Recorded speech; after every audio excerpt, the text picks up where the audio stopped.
So another sailing superstar and another, I don't know if I'm allowed to say this, but youngster. You're the second 17-year-old I've interviewed at the Moth, so it's obviously a young man's game.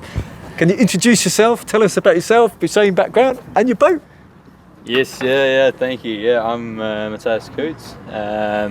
I'm lucky enough to sail one of these, Beaker Moths, and I've been sailing now for, 7 years or something? Yeah. Well, you do come from quite a sailing background, I think. It's fair to say, isn't it? Yeah. So I obviously got into it when I was 10, and I started loving it then, and been loving it ever since. And the Kiwis here, they're outperforming so far, would you say? Yeah, I think we've got a good group here, and the future's bright for the country, that's for sure. Yeah, our group here is good. You know, we've developed as a team really well, and we've been pushing each other all throughout our training, and I think it's really starting to show and pay off. Yeah, so. I mean, I love that squad system or whatever, whether it's a formal squad or whether it's a group of mates who just happen to do an awful lot of sailing together. Yeah. Can you just talk us through your boat a little bit? It's interesting, even on a day off, everybody's always here in the boat park. Yeah, I think there's always stuff to do on these boats. You know, like there's just so much technicality within the boat, and so much stuff that you want to look at and make sure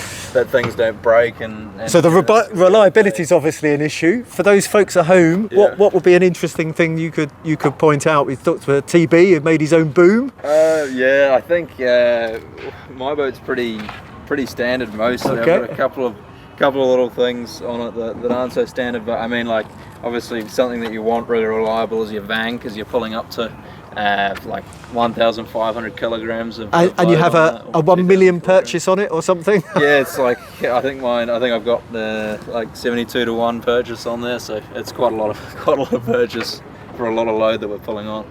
And what would you say to people who are looking at getting involved in the class? Because obviously you guys are really pushing the envelope, but how do you get involved? Did you start with a WASP or something, or were you straight in here? I did actually start with a WASP. I mean, for sailors that have a little bit more experience, I'd definitely say that, you know, like, you could go through a WASP program, and that sort of just teaches you a nice it gives you a nice introduction to foiling for sure. And the WASP racing and the WASP classes, I think, is a great class. That one design racing, design racing, it's fantastic, I think.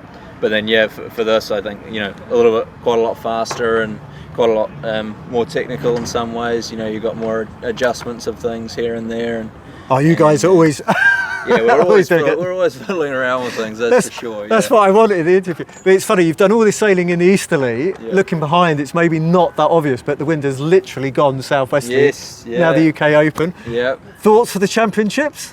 It looks as though we could have a couple of days of potentially some southwesterlies and westerlies in the afternoon. Yes, we could also have some easterlies and northeasterlies. I don't know. It looks pretty light, and some of the forecasts haven't fully developed just yet, but we will see. Well, I'm going to wish you the very best of luck. Yeah. And any thoughts who I should try and interview next? I'm not too sure. You could probably have a good laugh with Jack Bennett over there. He's probably one to interview. Yeah, he's got a good background. And, yeah.